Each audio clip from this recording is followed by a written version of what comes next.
and a transverse.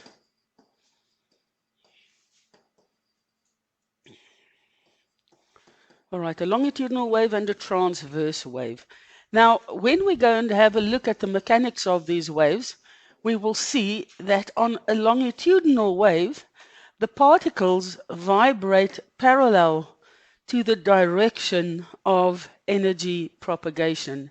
And with a transverse wave, the particles vibrate perpendicular to the direction of energy propagation. All right? Now, when we work with waves, there is a certain amount of terminology that we use. We refer to things like an amplitude, a wavelength,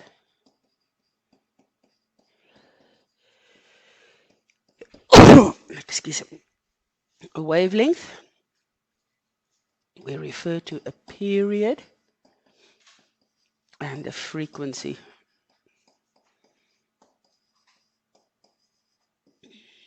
Okay. Now, it's the easiest to explain these terms in terms of what we call a transverse wave. All right. There I have a drawing of a wave. The first thing, the amplitude.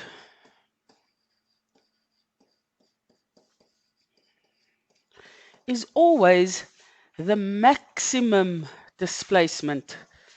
Let me just yeah. Okay. The amplitude is the maximum displacement of a particle on that wavefront. In other words, if I indicated that part over there, this cannot be an amplitude because it's not the maximum displacement. The maximum displacement is there or even there. Okay, whether it's going up or down doesn't matter. Amplitude is the maximum displacement from the zero or mean position. Symbol for amplitude, capital letter A. Wavelength, upside down letter Y, lambda. The wavelength is the distance traveled by one full vibrational cycle. In other words, if my wave starts over there, then it goes from 0 to a maximum to 0. In the opposite direction, maximum 0. So one full wavelength is the distance that the energy travels after one full vibrational cycle. All right? If I started over here for a wavelength, well, then the wavelength would go till there. Distance traveled by the energy during one full wave cycle.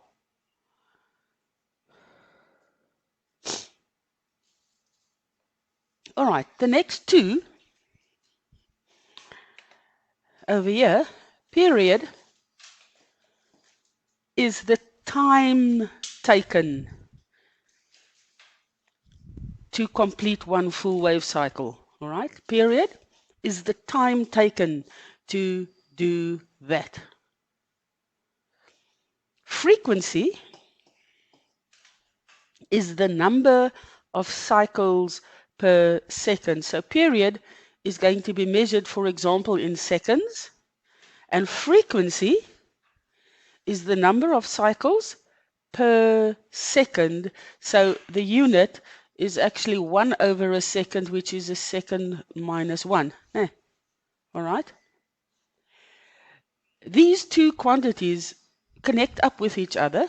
They are mathematical inverses. We can say period is equal to 1 over the frequency, and frequency is always equal to 1 over the period.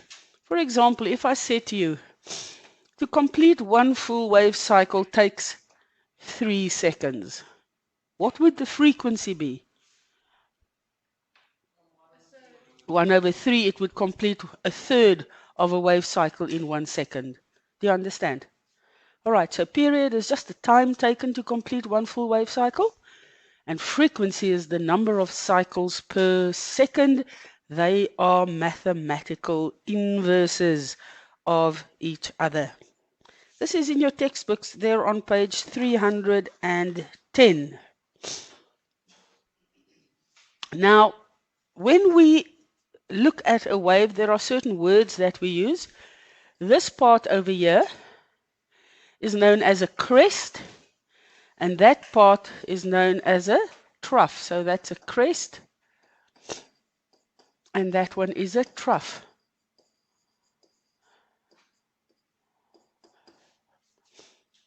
Okay, a trough. We also have an equation that we can deduce. If I work with speed, speed is usually distance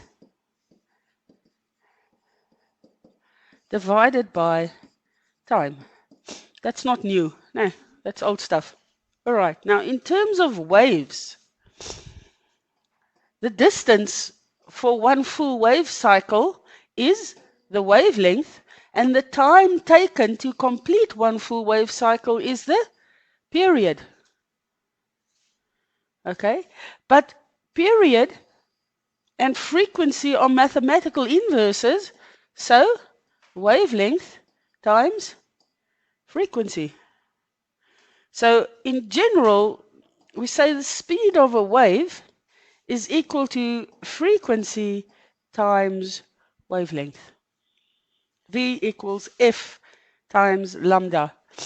F is frequency. The unit for frequency is the hertz.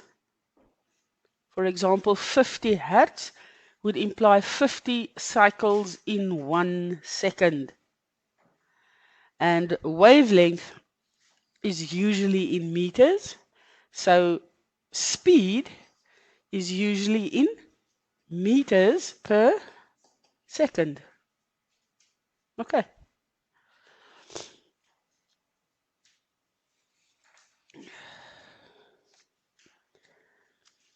Now, for something to be classified as a wave, it must be able to undergo the following: reflection, refraction, these two you've done, grade 10.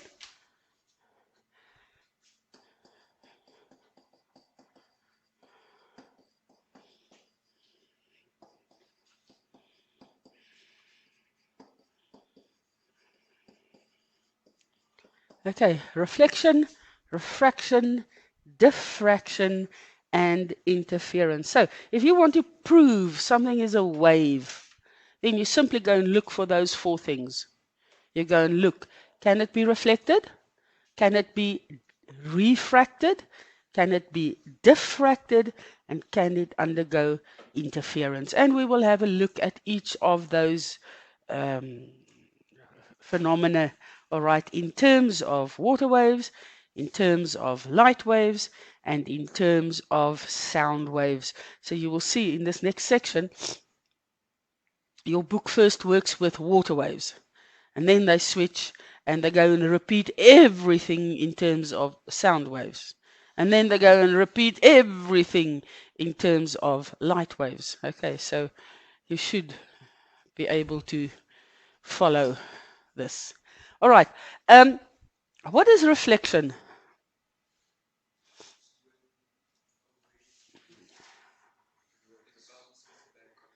The easiest to describe reflection is to take a beam of light and shine it in on a mirror. That beam of light will bounce off the surface of the mirror, but it does so in a very specific way. We say that during reflection, a wave bounces off a surface in such a way that the angle of incidence is equal to the angle of refraction. Now, that shouldn't be a strange term. We will have a look at them in this next section. What is a refraction?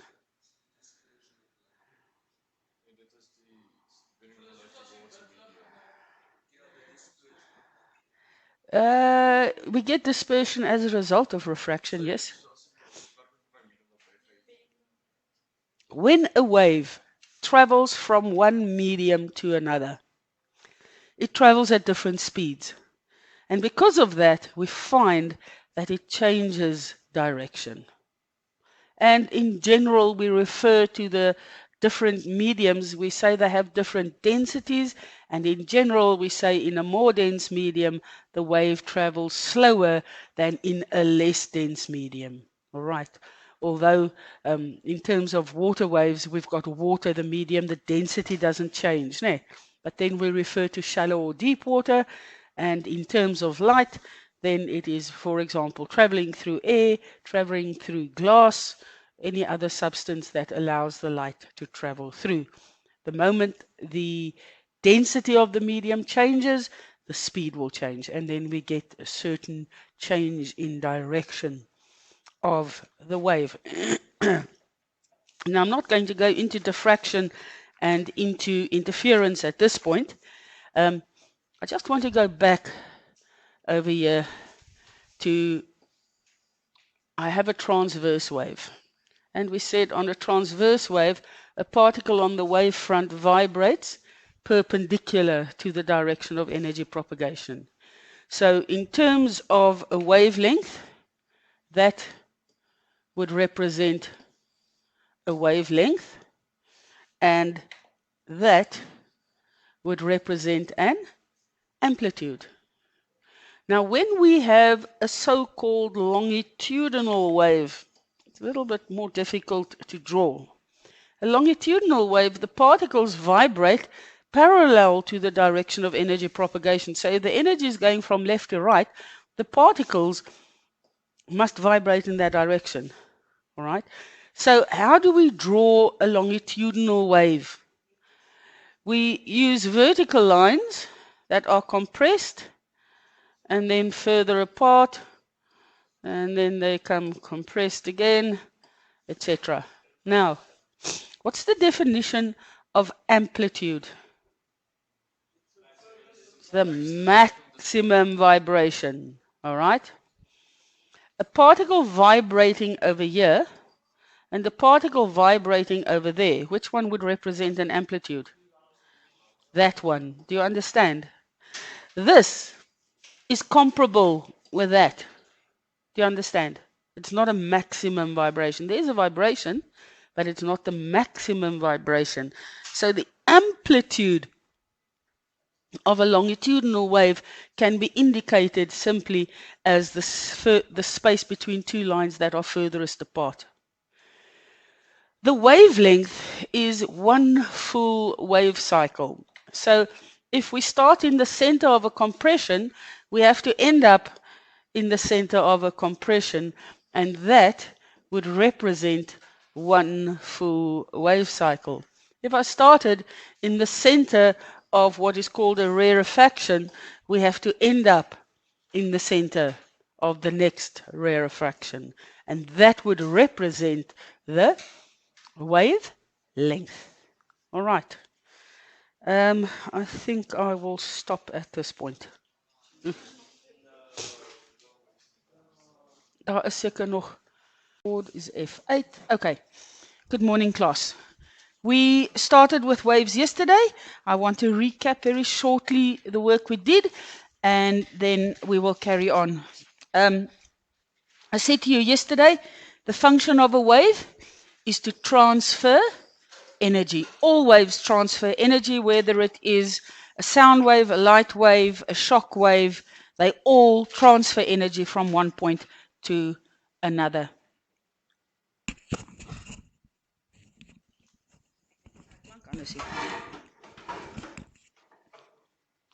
All right. I just want to check something. Yeah, my sound is on. Okay. Waves transfer energy from one point to another. The basic waves that we start off with are water waves. Now, water waves, we work with them because they are visible. We can see waves in water. You can stand next to a pond of water and you can throw a stone into it and you will see a ripple spreading across the surface of the, giving you an idea of the shape of the wave.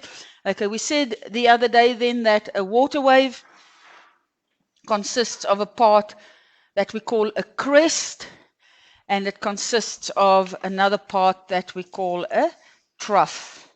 And together, one crest and one trough form one full wave cycle. All right. We said that the wavelength is the distance between, or the distance traveled by one full wave cycle. If you start at that point, you end up at that point. That distance is the wavelength. If I started at this point there, then I would end up at that point there, and that would be the wavelength, and they should be the same for our example that we have. Okay, so the distance traveled by one full wave cycle.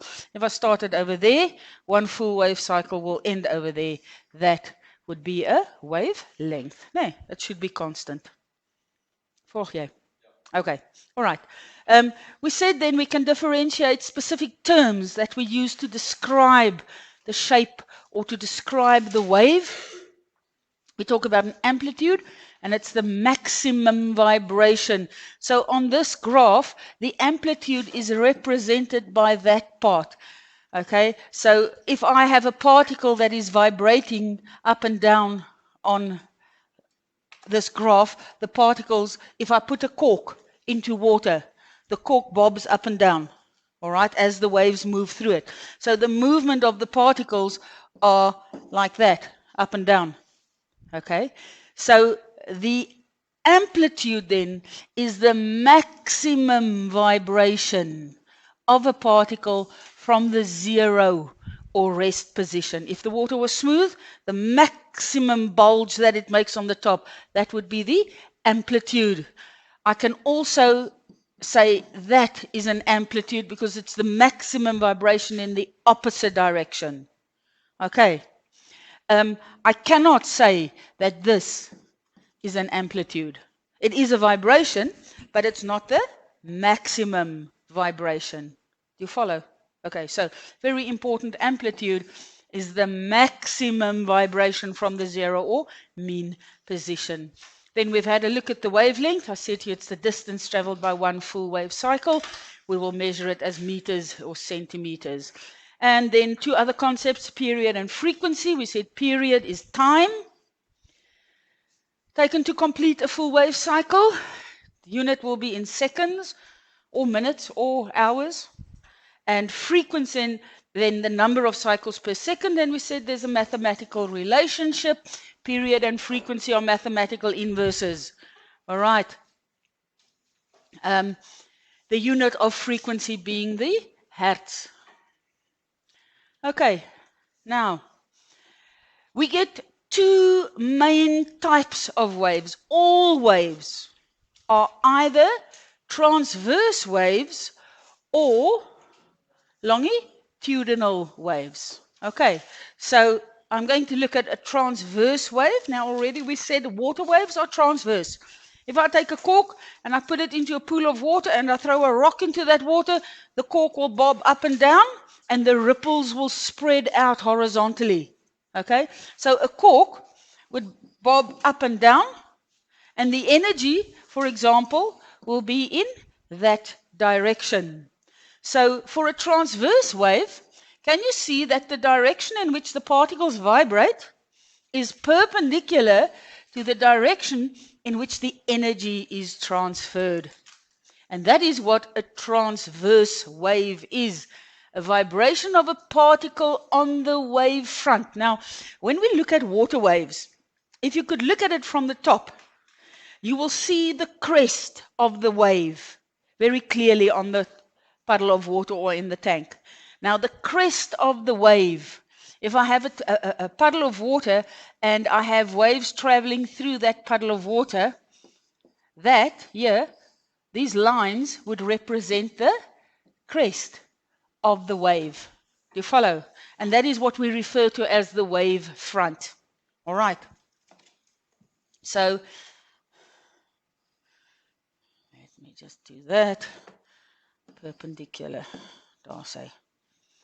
to the direction of energy propagation. Okay, so a transverse wave then, the particles will vibrate perpendicular. There the vibration is, the cork bobs up and down, and to the direction of energy propagation. The energy in this case, example, goes from left to right or away from the point where the stone hit the surface of the water. Now, the examples of transverse waves that we will be doing in the syllabus, we will start with water waves, okay? Then we will go and have a look at light waves. But now there are certain concepts. When will a wave travel faster and when will it travel slower? Okay? Now, the speed of a wave depends on the medium.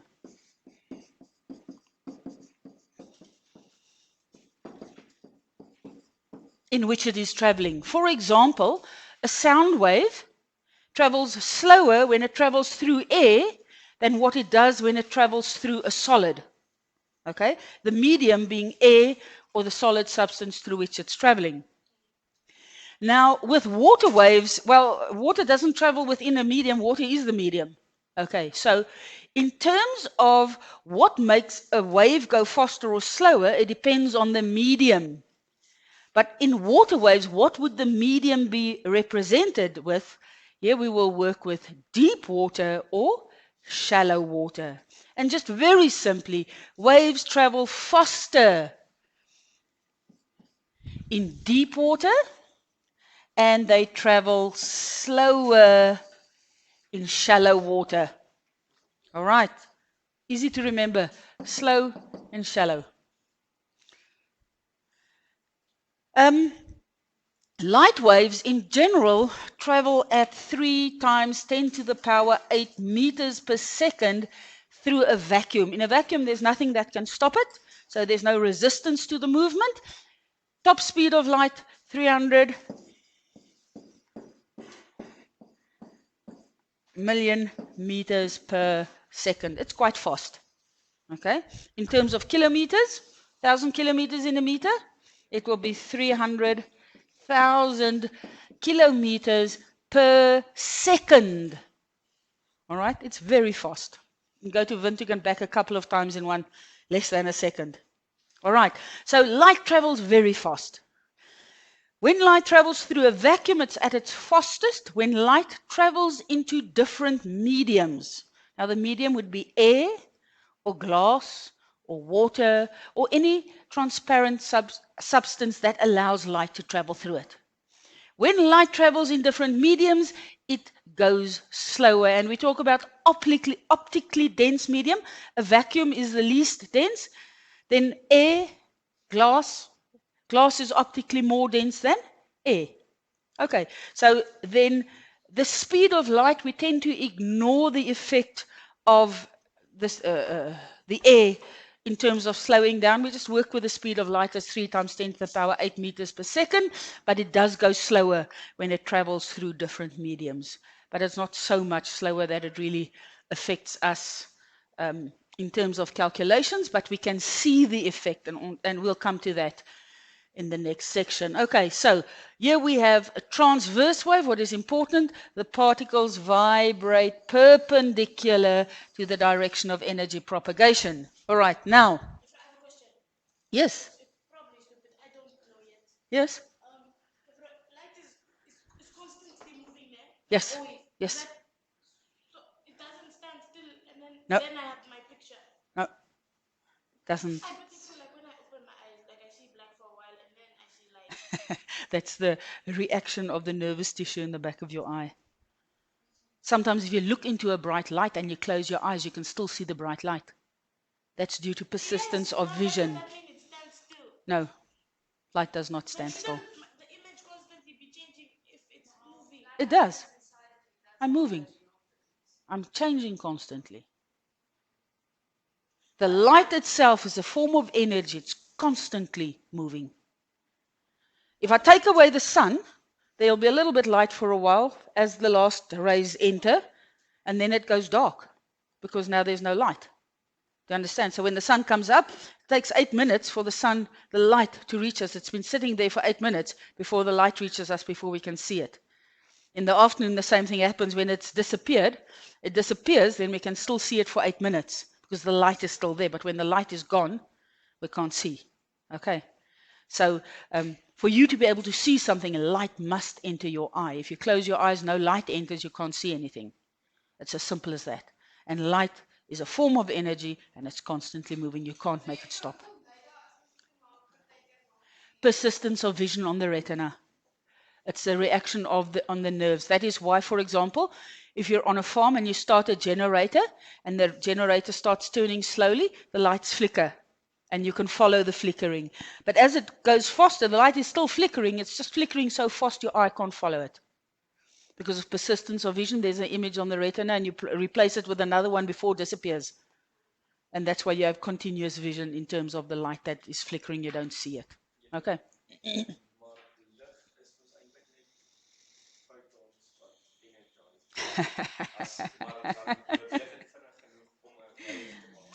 Yes, light is, we'll have a look at the double nature of light in one of the next topics.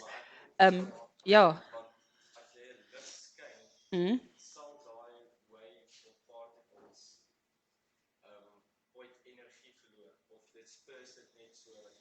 Um, yes, some materials will absorb some of the energy.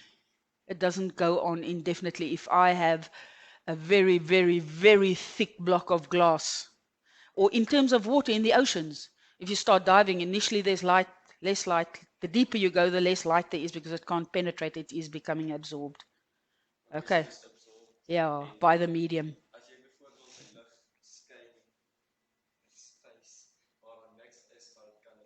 Yes, well, it should be going on indefinitely. Yes, yes. Technically speaking, when you switch off the light, the ray, the energy that has been formed is going to continue. That's why we can see stars that have exploded and they've died out, but we still see the light. It's energy because there's a vacuum. There's nothing absorbing it. You understand? Yeah. Okay. Light is actually very complicated. Even today, they have a theory about light. Light is a wave because it behaves like a wave, and you will see just in the next section, for something to be classified as a wave, you must be able to reflect it, refract it, diffract, and interfere it. Now, we'll explain those concepts. You've done reflection and refraction. Okay, so that is why light is a wave. But then, light also behaves as if it consists of particles. Okay, so there's a dual nature to light, and the theory that we use, we accept both. In this way, if it's reflected, refracted, diffracted, or interfered, light behaves like a wave. If it does other things, we will have a look at the particle nature of light as well. It connects up a little bit with the quantum theory. Then, well, we accept it being a particle because it fits in the theory as other particles do. Okay, so at this point, we're simply looking at it as if it is a wave. Yeah. Theoretically, if this is a light wave, on the light wave, we have electrons that are accelerated up and down while the energy is traveling like that. You understand? That is the particle nature of light. Okay? And then these electrons, they can do certain things. But we'll come to that when we do quantum theory. Okay. The other thing that I want you to have a look on this diagram, as the energy is traveling, now let's say the energy is moving in this direction. You all with me? And I said to you that the particles vibrate perpendicular to the direction in which the energy goes. Okay, this particle, this is where it's going to vibrate. Do you agree with me? Now, as the energy moves from left to right, is that particle going to go up or down? Yes. Okay. If I can push this wave that way, can you see that particle is going to stay where it is, but now this part of the wave is going to go there. So this particle, as the wave moves there, it's going to go down until it's in the trough. And then when the trough moves past that point, okay, if the trough moves past that point there, then the particle will start moving up again. Because this wave is traveling. Okay, now the crest lies here, but in a moment the crest is going to lie there. You follow? Okay, and the particles will vibrate. So T will go down, S will go down, R will go up, because it's going to go up, because that part is going to wave through. Do you understand that? Okay, Q, will it go up or down? It's moving in this direction, so there's the trail. It's going to go up. And P is going to go down. All right. Okay. Don't worry too much about that, but the vibration is perpendicular to the direction of energy propagation. All right. Now, the next type of wave that we have to have a look at is the longitudinal wave. Okay, now longitudinal waves, the example of a longitudinal wave that we will do is a sound wave. Okay, now in a longitudinal wave, it's more difficult to give you a picture of what happens, but a very good comparison is if I took a long slinky and I squashed the slinky, like moving my hand in that direction. Then all the coils vibrate like that, and you will see there's a compression of coils that will run through the slinky. All right? We say on a longitudinal wave, particles on the wave front vibrate parallel to the direction in which energy is being propagated. So over here, if that is a particle, the vibration is going to be like that. Do you follow? Okay, because they vibrate parallel to the direction. And what happens, this particle vibrates, it bumps into the other one. So it starts vibrating, and that one bumps into another one, and it starts vibrating.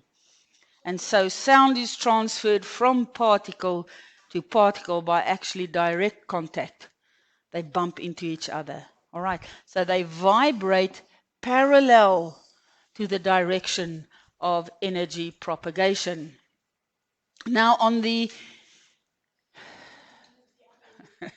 transverse wave, an amplitude is the maximum vibration. As julle weet my, hey, maximum vibration is an amplitude. Okay, so on a longitudinal wave, where's the maximum vibration?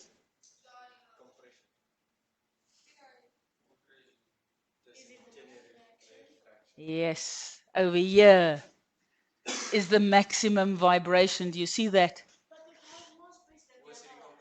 No, not necessarily. Compression is the minimum. So if I asked you to indicate an amplitude, you would have to go and look here in the rarefaction part. Where are the coils furthest away from each other? Okay, if I drew it as lines, there's the compression. Okay, where would the amplitude be? The maximum vibration of the particles. That makes it a little bit more difficult to distinguish on the longitudinal wave. Strictly according to definition, what is amplitude? Maximum vibration. Okay. Now, on the transverse wave, we said a longitudinal wave is the distance traveled by one full wave cycle. Okay? So, on a longitudinal wave, what is one full wave cycle? Well, from the center of a compression to the center of a compression, or from the center of a rarefaction to the center of the next one. Do you agree? So I could say, for example, that would be a wavelength. Well, see by? Okay? Or I could say, if I look at the compression here, there's the middle of the compression, there's the middle of the next compression, that is a wavelength. Do you follow? Yes. Okay. This would be at the crest over here. We would have a crest there going through. There's a minimum vibration. There it becomes totally maximum vibration over there. So that crest there would be over here, and the next crest there would be over there. From maximum vibration to maximum. Yeah. But it's difficult. Actually, no, it's not there. It would be there. Sorry, it would be that point. You follow? That is the crest, and that is the trough part there, over there. It's still a maximum vibration, but in the opposite direction. The one particle maybe moves to the right, and the other one maybe moves to the left. Yeah. Yeah. You can connect a sound wave onto a cathode ray oscilloscope, and it converts it into a sine curve. Okay. They won't ask you to draw the transverse wave from the longitudinal one. All right. They will ask you to identify a wavelength, and they will ask you to identify an amplitude. All right. But they won't ask you to draw a transverse wave from the longitudinal wave. Okay. Example of longitudinal waves, sound waves. Basic example that we will do are longitudinal waves. Except for being longitudinal, we say sound waves are mechanical waves because it's physically a particle bumping into another particle. It vibrates and it bumps into the next particle. All right? So we say sound waves need a medium. Does a light need a medium? No, not at all. Because it's not the medium itself that it starts vibrating in. It is the energy itself that is transmitted as a transverse wave. It's a difficult concept to imagine, okay, but just in terms of needing a medium, light does not need a medium. In actual fact, light is part of the electromagnetic spectrum. Radio waves, TV waves, heat waves, ultraviolet, X-rays, gamma rays. They don't need a medium. In actual fact, the air slows them down. All right. So sound needs a medium. It's a mechanical. M for mechanical tells you it needs a medium to travel in. Sound cannot go through a vacuum. All right. Very important. On the surface of the sun, there are nuclear explosions. The heat from the sun reaches us. The light from the sun reaches us. The radiation from the sun reaches us. It travels through a vacuum in outer space, and then it enters our atmosphere. You with me? But do we hear the sound of those explosions?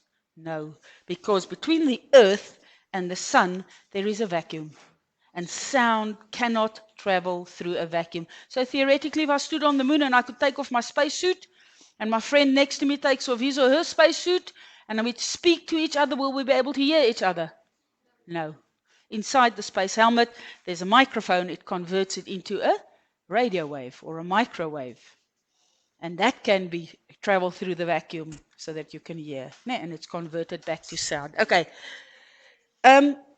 For sound, because it's physically one particle bumping into another particle, the closer those particles, the easier it is for the vibration to be transferred.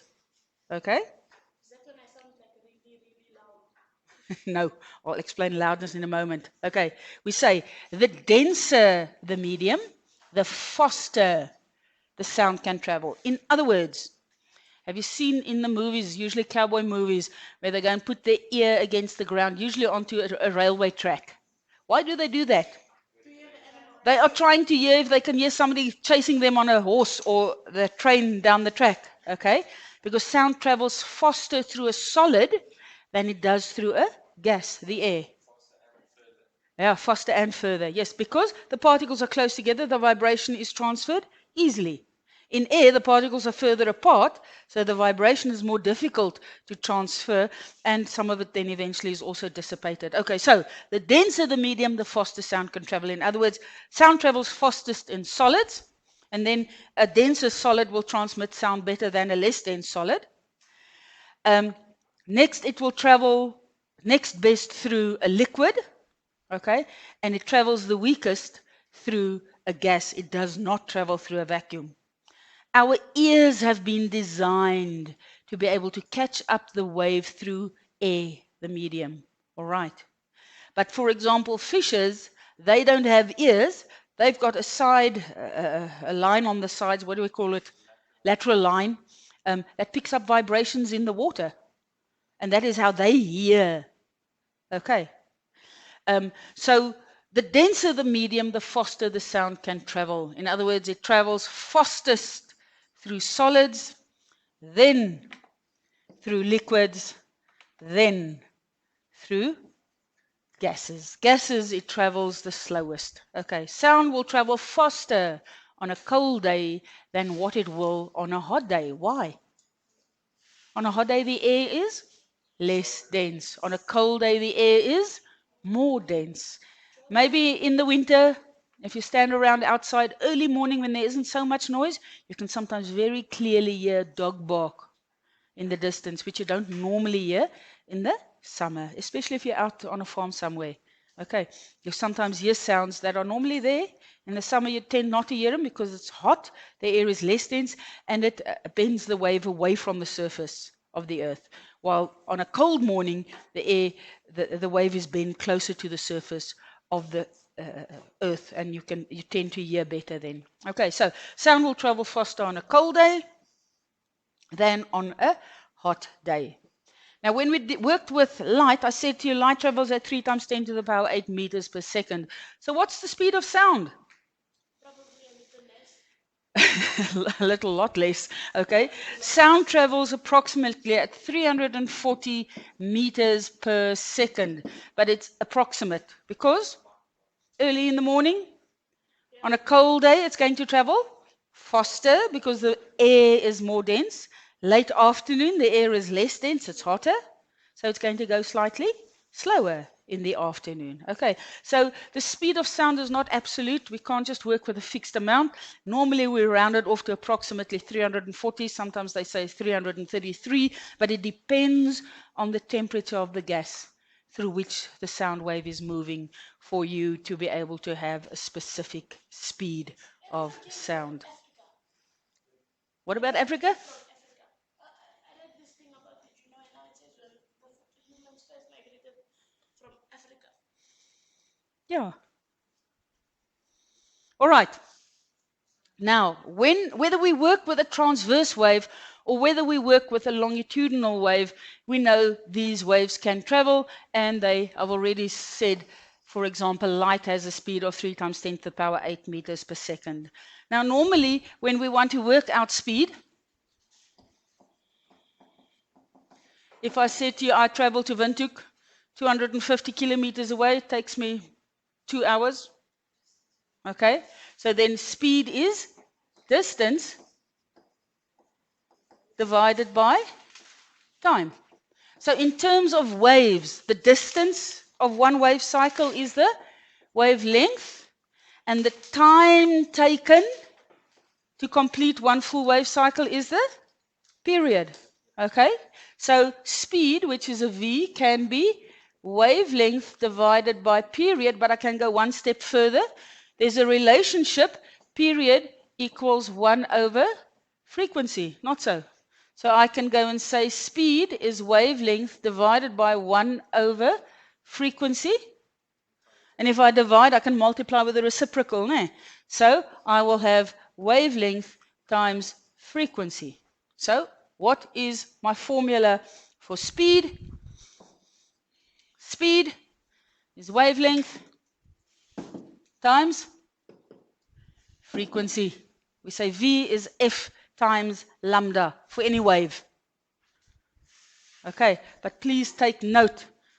If they don't give us frequency and they give us period, then you must either know, okay, frequency and period are mathematical inverses and work out the inverse, or you must use the formula containing the period of the wave. Okay, so V is speed. It's measured in meters per second. Frequency is a hertz. Now, a hertz is actually a per second, the number of cycles per second. Okay, so it's a second to the power minus 1. And wavelength is a distance usually measured in meters if we work with the SI units. Now, the speed of the wave is determined by the medium. I've already said to you, sound waves travel faster through denser mediums than they do through less dense mediums. Light travels faster through a vacuum than it would through air. All right, so the speed at which the wave is traveling, if we work with water waves, we said the medium represents the depth, and it goes faster in deeper than in shallow. Shallow it goes slower. If we work with light, light travels fastest through the vacuum, and then when it travels through a more dense medium, it will go slower. Example, it will be slower in glass than what it would be in air. Okay, sound waves travel fastest in the densest medium. Okay, this is, it's a bit confusing because in light, the more dense the medium becomes, the slower the wave travels. But sound, because it's mechanical, travels faster in a denser medium. All right. And then, well, water waves, the medium is the water, but we can have deep water and shallow water. It goes slow in shallow and fast in deep water. All right. So sound travels faster in the denser medium, travels better in a solid than in a liquid than in a gas, and sound will therefore travel faster on a cold day than on a hot day because the air is more dense than on a hot day. Do you follow? Eh, all right.